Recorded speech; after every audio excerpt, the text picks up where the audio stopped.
Kaleshwaram project నిర్మాణ సంస్థల ప్రతినిధులతో కమిషన్ చీఫ్ జస్టిస్ చంద్రఘోష్ సమావేశమయ్యారు. కమిషన్ విచారణకు ఎల్ఎన్టీ అలాగే నవయుగ ఆప్కన్స్ సంస్థల ప్రతినిధులు హాజరయ్యారు. ఒక్కో సంస్థ నుంచి 3 ప్రతినిధులు విచారణకు వచ్చారు. బ్యారేజీలకు సంబంధించిన వివరాలతో కాళేశ్వరం కమిషన్ ముందు నిర్మాణ సంస్థలు హాజరయ్యాయి. బ్యారేజీల ఖర్చులు, పెరిగిన అంచనాలు, ఇతర అంశాలపై కమిషన్ వివరాలు తీసుకోనుంది.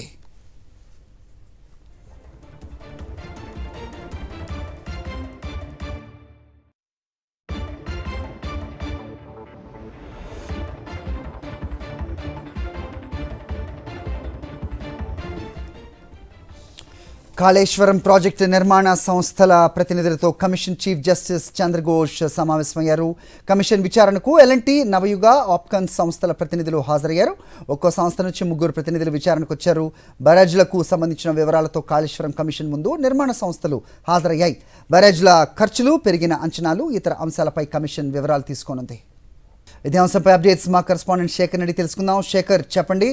సో విచారణ కంటిన్యూ అవుతున్నట్టుగా చూస్తున్నాం. అయితే తప్పుడు సమాచారం ఇస్తే మాత్రం ఖచ్చితంగా చర్యలు ఉంటాయనే మెసేజ్ క్లియర్ కట్గా వెళ్ళినట్టుగా కూడా తెలుస్తోంది. ఏం జరుగుతోంది? అప్డేట్ చెప్పండి. హరి, కొద్దిసేపటి క్రితమే కాళేశ్వరం కమిషన్ చీఫ్ కాళేశ్వరం ఆఫీస్కి చేరుకున్నారు. పినాకి చంద్రఘోష్తో నిర్మాణ సంస్థలైనటువంటి ఎల్ఎన్టీ, నవయుగ, ఆప్కాన్స్కి సంబంధించినటువంటి సంస్థల ప్రతినిధులు విచారణకు హాజరయ్యారు. వాళ్ళకి ఇప్పటికే నోటీసులు ఇవ్వడంతో ఈరోజు హాజరయ్యారు. ఒక్కో సంస్థ నుంచి 3 కీలకమైనటువంటి ప్రతినిధులు వచ్చారు. అట్లాగే ఆయా సంస్థలు సబ్ కాంట్రాక్టులు కూడా ఇవ్వడం జరిగింది. ఆ సబ్ కాంట్రాక్టులకు సంబంధించినటువంటి సంస్థల నుంచి ఒక్కో ప్రతినిధి హాజరయ్యారు. సబ్ కాంట్రాక్టర్లకు సంబంధించినటువంటి 3-4 కంపెనీల ప్రతినిధులు కూడా హాజరవ్వడం జరిగింది. ఇక nodal team chief Prashant Patil IAS కూడా హాజరయ్యారు. ఇప్పటికే ఆయా సంస్థలు ఇచ్చినటువంటి టెక్నికల్ అంశాలకు సంబంధించినటువంటి రిపోర్టులు ప్రభుత్వం పరిశీలన చేసింది. దానికి సంబంధించినటువంటి విషయాలను కాళేశ్వరం కమిషన్కు అందించడం జరిగింది. ఇక 3 బ్యారేజీలు నిర్మాణం చేసినటువంటి మేడిగడ్డ, అన్నారం, సుందిల్లా బ్యారేజీలు నిర్మాణం చేసినటువంటి ఎల్ఎన్టీ, ఆప్కాన్స్ అట్లాగే నవయుగ సంస్థల ప్రతినిధులు నివేదికలతోటి కమిషన్ ఆఫీస్కు చేరుకున్నారు. సమావేశం కూడా ప్రారంభమైంది. ముఖ్యంగా ఆర్థికపరమైనటువంటి అంశాలతో పాటు మెయింటెనెన్స్కు సంబంధించినటువంటి విషయం మీద కూడా చర్చ జరిగేటువంటి అవకాశాలు అయితే ఉన్నాయి. కాళేశ్వరం కమిషన్ ఇప్పటికే చాలా క్లియర్ కట్గా చెప్పింది. అఫిడవిట్ల రూపంలో సమాచారం ఇవ్వాలని ఆదేశించినటువంటి నేపథ్యంలో ఎల్ఎన్టీ ఈ సంస్థలకు, నిర్మాణ సంస్థలకు కూడా కొంత టైం ఇచ్చేటువంటి అవకాశాలు ఉన్నాయి.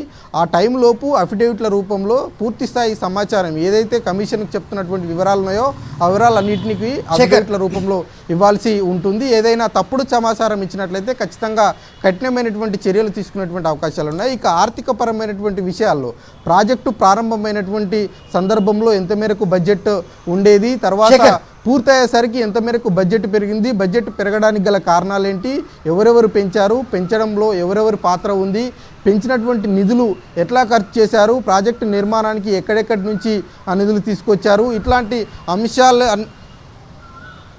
అయితే నిన్న దాదాపు అంటే ఈ బరాజ్లకి నిర్మాణంతో సంబంధం ఉన్న దాదాపు 20 మంది అధికారులను జస్టిస్ ఈయన చంద్రఘోష్ విచారించినట్టుగా కూడా మనకు అప్డేట్ అందుతుంది. ఏదైనా అంశాలు బయటపడ్డాయా? ఒకవేళ సక్రమంగా ఉండుంటే ఇది నిజంగా ఉపయోగపడేది, ఎక్కడో తప్పు జరిగింది అని వ్యాఖ్యానించినట్టుగా కూడా మనకి వార్త అందింది. వాస్తవేనా? ఎస్, ఆయనతో నిన్న మనం చిట్చాట్ చేసినటువంటి సందర్భంలో ఈ విషయాలన్నీ కూడా చెప్పారు. మొత్తం 30 మందికి పైచిలకు ఇంజనీర్లతో ఆయన భేటీ అయ్యారు. మొదటి రోజు 8 మంది, తర్వాత 20 మంది, నిన్న 20 మంది ఇంజనీర్లతో భేటీ అయ్యారు. అట్లాగే ఇరిగేషన్ డిపార్ట్మెంట్లో ముఖ్యంగా కాళేశ్వరం ప్రాజెక్టులో పనిచేసినటువంటి ఈ 3 బ్యారేజీలతో సంబంధం లేని అధికారులతో కూడా ఆయన భేటీ అయ్యారు. నివేదికలు అఫిడవిట్ల రూపంలో ఈ నెల 25వ తేదీలోపు అందించాలని ఆదేశించడం జరిగింది. ఆయన ఫీల్డ్ విజిట్కు కూడా వెళ్ళారు. 3 బ్యారేజీలను ఆయన స్వయంగా పరిశీలన చేశారు. కానీ కాళేశ్వరం ప్రాజెక్టు చాలా అద్భుతమైనటువంటి ప్రాజెక్ట్ అని, అది సరిగ్గా పనిచేస్తే, దాన్ని సరిగ్గా వినియోగించినట్లయితే ప్రజలకు చాలా లాభం జరుగుతుంది, రైతులకు చాలా లాభం జరుగుతుంది. కానీ ఎక్కడో తప్పుడు లెక్కల వల్ల, తప్పుడు అంచనాల వల్ల ఇట్లాంటి పరిస్థితి వచ్చింది అన్నటువంటి అంశాన్ని ఆయన స్పష్టం చేయడం జరిగింది. విచారణలో అన్ని విషయాలు బయటపడతాయి. కానీ ఆయన పరిధిలో ఉన్నటువంటి 3 బ్యారేజీల విషయము, అందులోనూ ఆర్థికపరమైనటువంటి అంచనాల విషయంలోనే అవకతవకలు జరిగాయా లేదా అన్నది మాత్రం ఆయన పరిధి కాబట్టి వాటన్నిటిని తేల్చేటువంటి దిశగానే విచారణ చేస్తున్నాము. వేగవంతంగా విచారణ జరుగుతుంది. త్వరితగతిన రిపోర్టులు కూడా అందిస్తామని ఆయన చెప్పడం జరిగింది. Hari. All right Shekhar, thanks for inputs.